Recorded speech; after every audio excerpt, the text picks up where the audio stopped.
Hello mọi người. Hôm nay mình sẽ review con cây bôi cây thích nha. Đây là con cây của mình là bôi cây thích nha. Đó, mọi người thấy chưa? Loại cây này năng suất lắm mọi người ơi. Đây cột 2 chén, 3 chén.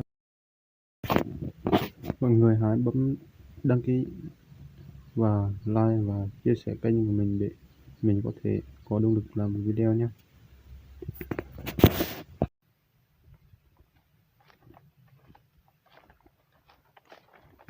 Wow.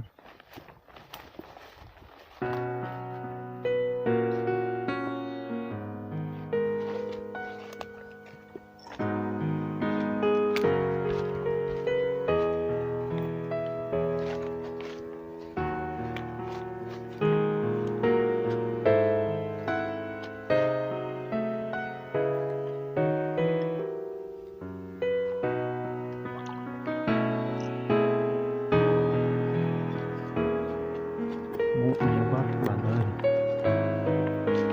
Đây là cảnh bôi cây thích này.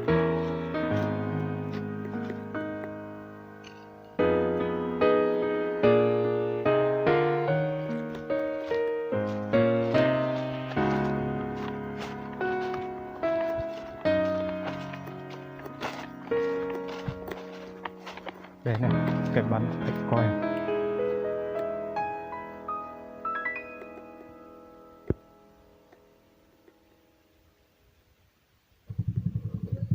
Cây này là 3 chén luôn nha.